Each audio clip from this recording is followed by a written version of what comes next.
Let me welcome Martin Giles up on the stage. Martin, thank you so much for your help with this conference. Excellent. We are going shopping, ladies and gentlemen. I hope Mr. Bender is in the room. Can you come down, please? From Walmart. Come on down, they say. So, the price is low. The price is right. Indeed it is.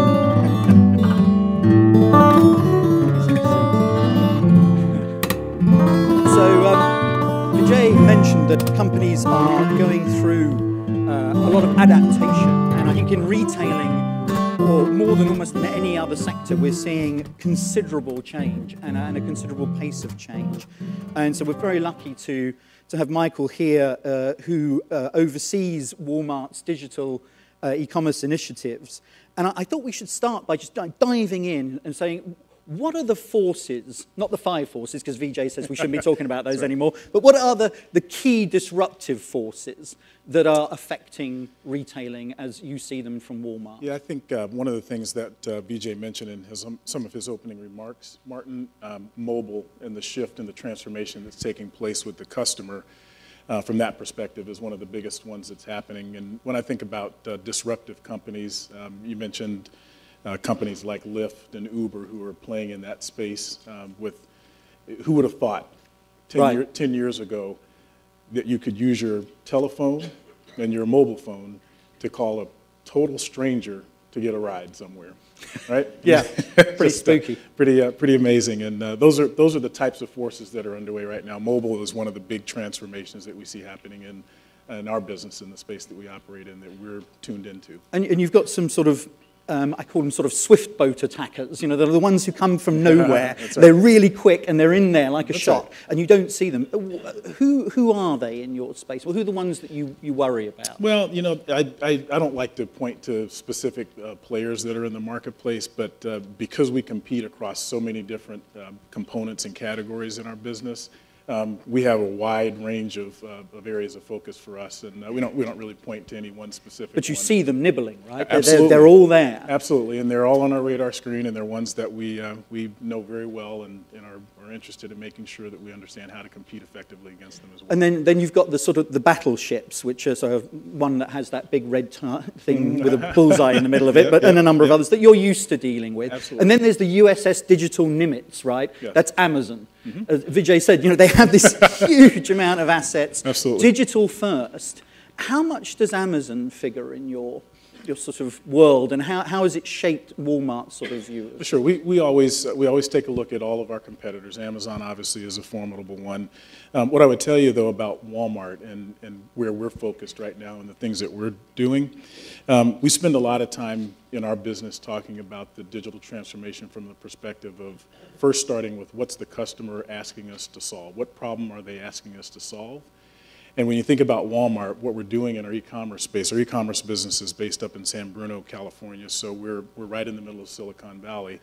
And you know Walmart as the world's largest retailer, but you should also know that Walmart is one of the fastest growing internet companies in the world as well right now. And what we're really doing is building an e-commerce business and a technology company inside the world's largest retailer. And that's really where our focus is right now. And from a competitive standpoint, while we certainly pay attention to lots of different competitors, we're really playing our game. And the magic for us is really how you put both the e-commerce capabilities together with our physical assets. That's where we think we have a unique positioning in the market. So I read somewhere, I think there's like 75 or 80% of Americans are within 20 miles of a Walmart, of a physical store, which is an incredible sort of asset base to have. Just in the U.S., we have 4,300 stores across the country, and we believe that the fusion of those stores with the e-commerce platform that really speaks to the customer in those unique ways is really the magic for us that we can create. So what are the key pillars of this adaptation strategy that you have? Yeah, for us, it's really fourfold. It starts with talent.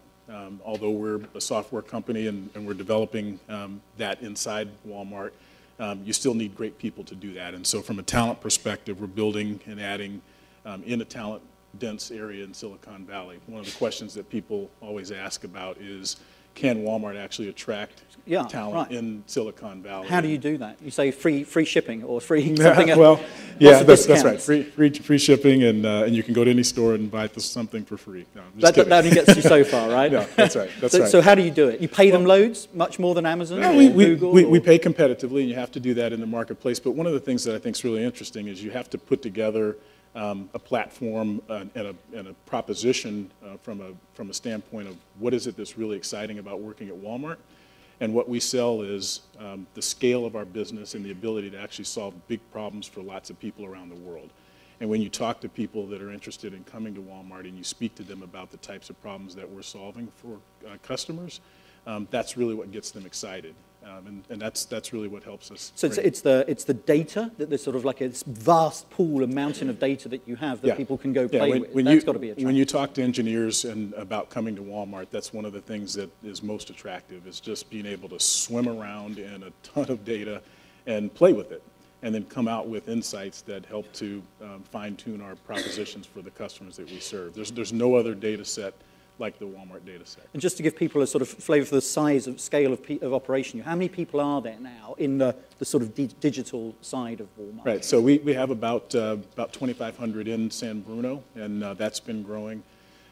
We just opened up a second building in our Sunnyvale campus, a second building also in San Bruno. We've hired about 1,000 people over the last year or so. So it's a growing and rapidly growing business for us. The second piece for us is the global tech platform, which I think is really important for us in building, and we call it Pangea, and it's our commerce operating platform that allows us to connect digitally and physically with our business and with our customers. And so that's the second area. I think for a business like ours, we already have assets. I mentioned the 4,300 stores that we have in our business. Connecting that with a next generation and supply chain is really an important aspect of it as well. Our customers want to order online, but get what they want, when they want it, where they want it, whether that's at their home, a pickup in a store, all those different variations on that theme. And to really support that, we have to have a supply chain that really enables that effort. And so did you have to like rip up everything that you had before? I mean, was this a sort of major investment decision that you took to revamp, or was it something gradual? Some pieces we had to start over again and begin the process. The supply chain is an area that we're actually opening 4 large fulfillment centers this year in the matter of about a 6-month time frame to keep up with the pace and the growth in the business. And so there's a lot of activity in that space as we continue to grow and scale our business. The fourth area for us is around data. We talked about that earlier, VJ did, and it's an important aspect of our platform in terms of the pillars that we're searching for as well.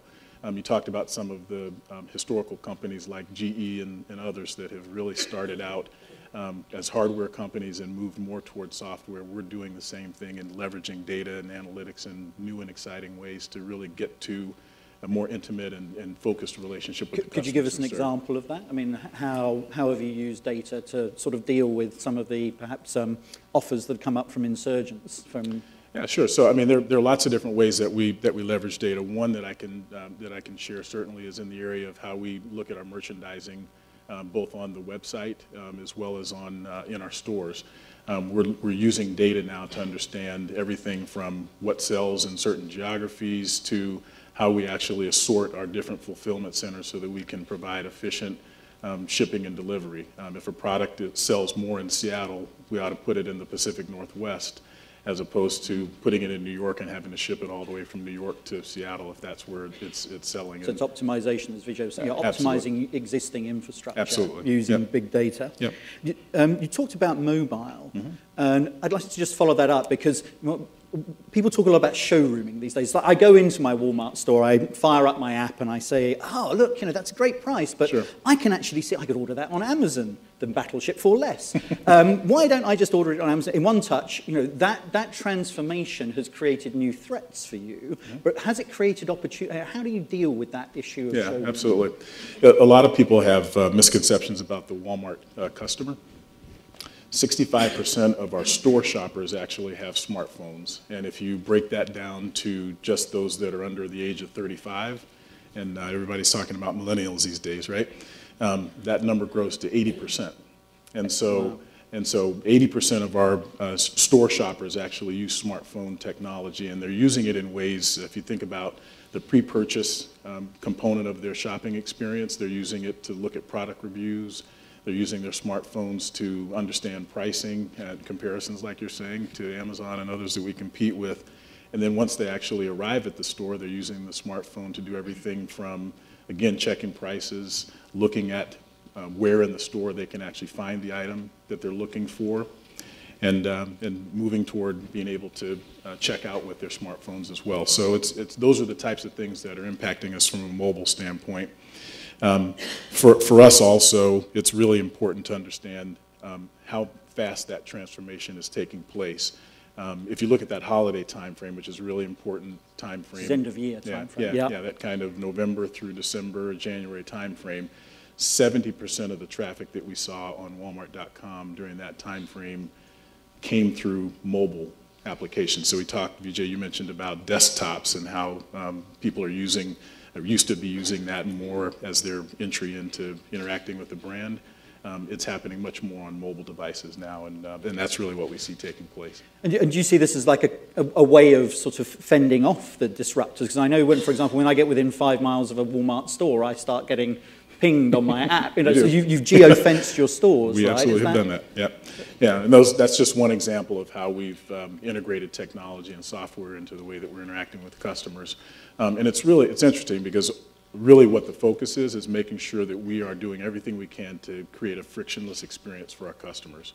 So that geofence idea that you just mentioned, part of the design around that is to make sure that if someone has ordered something online and they want to pick it up in the store, that once they arrive at the store, we already know that they're there, so we can activate an associate in the store to say, Martin just is within 2 miles of the store, let's grab what he's ordered and make sure that as soon as you walk in the store, we're there waiting for you to say, Martin, welcome, here's what you ordered, congratulations, you're fantastic. You're off you go. So I'm being tracked by the NSA and Walmart at the same time. That's awesome.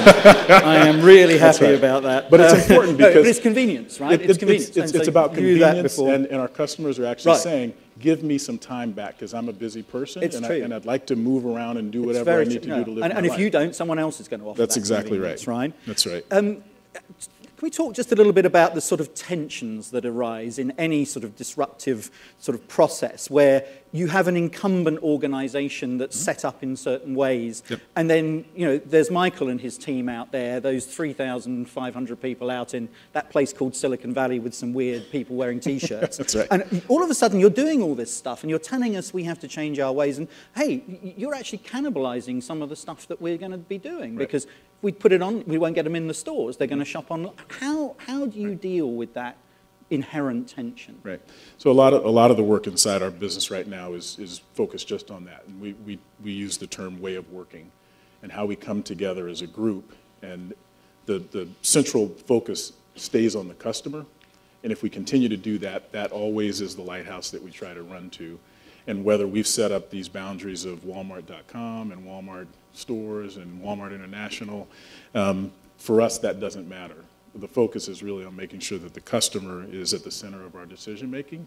And if you do that, that really helps to eliminate all of the friction inside the business. And it's not to say that there aren't, as you mentioned, tensions inside and times that we have differences of opinion, but at the same time, it really makes for a much smoother process for the discussions that we go through in terms of how we develop what we need to.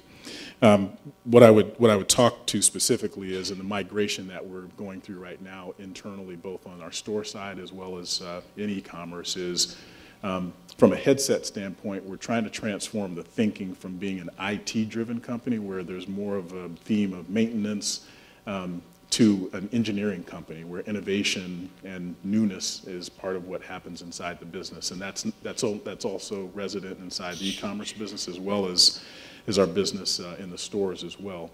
So sort of IT sort of goes in waves. It's like, we've done this project, it's done, now we'll wait for another 6 months, then we'll do another project. That's right. As opposed to like continuous innovation. Continuous innovation inside the business, And I would point back to, again, having a strong foundation from an infrastructure standpoint and making sure that you have the platform to actually leverage the growth as well. I talked about big data, and then the real central igniter for us also is making sure that we're activating our stores. And that process, when you're talking about dealing with over 1 million associates only here in the U.S. and more than that around the world, really gives us an exciting opportunity to introduce a totally new way of doing business inside our stores as well. And that's what's really exciting right now. And so when somebody in that million massive army puts their hands up and says, I have this really good idea, I think this could be a really disruptive innovation, how does it get to you? Right. I mean, or does it get to you? Oh, yeah, And what's the process for doing Well, that? one of the neat things about the Walmart culture is that you have the ability to talk to anybody that you want to anytime, whether you've got a CEO title or you're one of the persons who just joined the business on the front line. And so I get emails constantly from, particularly from folks in the stores these days, saying, hey, I've got this great idea, can you follow through on it and see what it looks like? And we have a belief inside of our business that the best ideas actually do rest at the front line of the organization. So not all of them can be implemented, but many of the things that we're doing today even started with an idea from someone who just said, hey, this is what my real experience is inside the business, and let's see whether or not we can follow through on it. And so you choose, do you? You sort of like prioritize what's coming through, or do the business unit heads say, Michael, you've really got to do this for us. These are areas we want you to do. Yeah, well, we have a process. It's a roadmap process, basically, where we don't have an endless set of resources. We do have lots of resources, but we sit down every year and decide what are the things that we want to try to go after. A lot of that is driven, like I said, from a focus first on really defining what it is the customer is asking us to solve on their behalf to make their lives easier. And once we do that, then we outfit the business with the resources that are necessary to try to go after those pieces via this roadmap process that allows us to put all the right. And could you give us an example of something that's come through that process? Yeah, sure. Yeah, so Search My Store is a feature that we have now on our Walmart app, and it's the ability. It gives the customer the ability to, on their app when they're in the store, go and walk down an aisle to find the items that they're looking for. So, hallelujah! You're going to save years of my life. Yeah, Thank no, you it's so much. It's a really neat, I've missed that. Yeah, it's a really neat feature for us, and it allows the customer to actually come to the store, and that's been one of the pain points that customers tell us. You're telling about. me, yeah, it's a big store. You go into a 200,000 square foot store. Yeah. I have no idea where it is. It may be a little bit. Right. It's a different aisle that I'm looking for. And that came from somebody on the shop floor saying, "Hey, yeah, we should do this." Yeah, and so we've put that together, and now customers have the ability to navigate much more effectively in our stores as a result of that. Another example, I think, is through what we're doing with mobile pharmacy now. Think about the process of filling your pharmacy prescription. You used to have to call the pharmacist on the phone.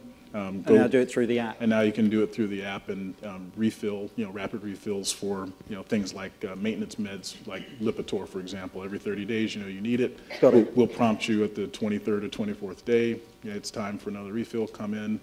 And you can do all that on your smartphone. And Vijay gave the example of General Electric, which is sort of sensorizing everything. It's yes. putting sensors in almost. Are you sensorizing your store networks? Are we going to have sort of beacons and what have yous everywhere? Is that a disruptive? No, we haven't really thought about beaconing the stores, but we actually, again, we know what exists from a product standpoint in every aisle of the store. Right. And so that Search My Store feature that I was mentioning is an example of how we've been able to basically lay out our stores and then put that online for customers to be able to navigate more effectively.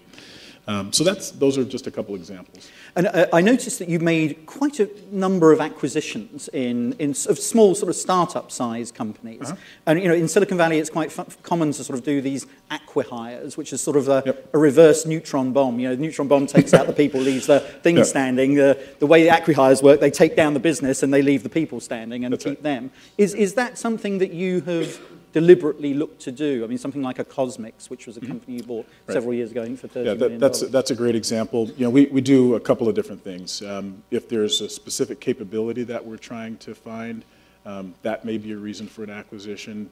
If there's a talented team that we're looking to bring into the business, the acqui-hire approach that you mentioned, that's one as well. What I would tell you is that most of our focus right now is on organic hiring, and I mentioned that we hired 1,000 people in the last year or so and opened up 2 new buildings on 2 different campuses up in San Bruno and Sunnyvale. What's really exciting about it is the people that we are bringing into the business through acquisition. are actually staying. So Cosmics, for example, there were 60 people that we hired in that acquisition. 50, and that was a couple of years ago. 50 of them are still with us right now.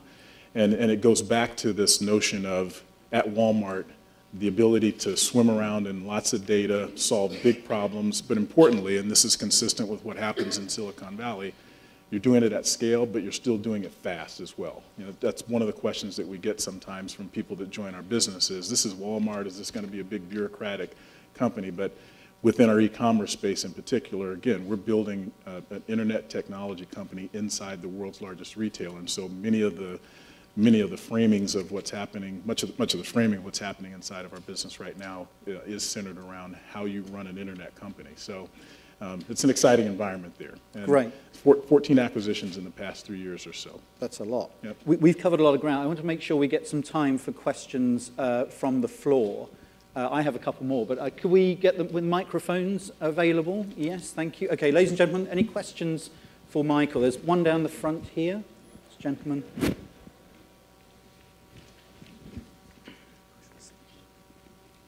If you could just say your name and question. Trent Johnson with Slalom Consulting. Michael, you mentioned in the Search My Store app, which helps from a customer perspective, Walmart be more efficient in helping customers navigate to products. Sure. We talked a little bit about the tensions that you would find. I have to believe, like internal to a retailer, traditional merchandising techniques that would fly in the face of. How, in practice, do you navigate that tension in the organization? I appreciate the customers first, but are you doing like a business case in order to justify, that we should go this route? Because to some degree, you're disrupting your internal end cap strategy, those types of things. Yeah.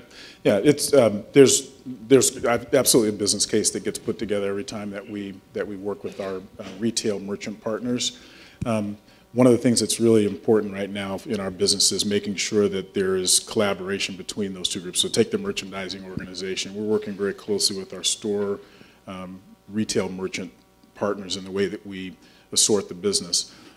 What's interesting in our business is that we have a much wider assortment, obviously, that we can offer on the site than we do in our stores. There's a cap to what you can put inside a physical building. And so what we try to do is complement what we're doing both on the website to be able to extend a line of product. One of the things that when I was on the store side of our business that was really a big focus for me was areas like large exercise, elliptical machines. Is that something that you really want to put inside a store? And how much of that really sells in that environment versus being able to offer not just 2 treadmills inside of a store because of the space constraints, but 20.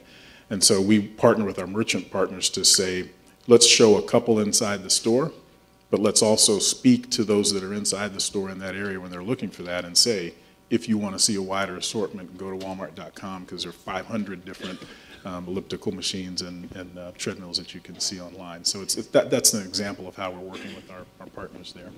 Good question. Thank you very much. One up there. Oh, and can we... one up. Yeah, we'll go here first, and then we'll come to the right-hand side. Thank you. Good morning. Joe Baldier from Cisco Consulting. Quick question. Jump to the left. Okay, there you go. Hi.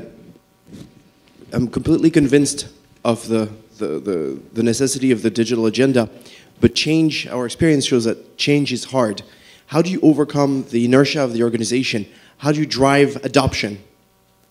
Do you mean internally or through customers? Internally, yes. Yeah. I mean, it's much of what I said. I mean, I think the challenge for us as an organization is to help people understand how data in particular can help us understand and create a different and more connected relationship with our customers.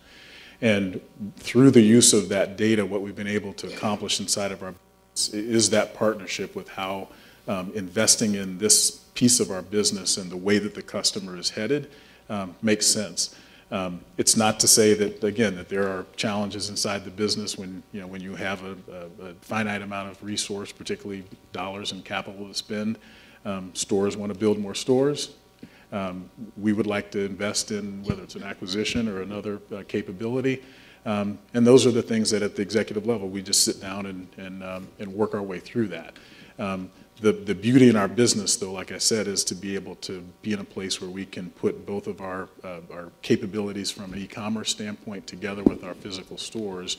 And the good news is we have a leadership team that is connected to that and understands the value in that. And that's how we work. Do you have a direct line to the CEO? So you say, hey, look, I really need your support now on this particular, you've called that, right? Yeah, Doug McMillan, the CEO at Walmart, if you've read recently about some of the statements that he's made, you'd almost have to be asleep to know that this space is very important to Walmart.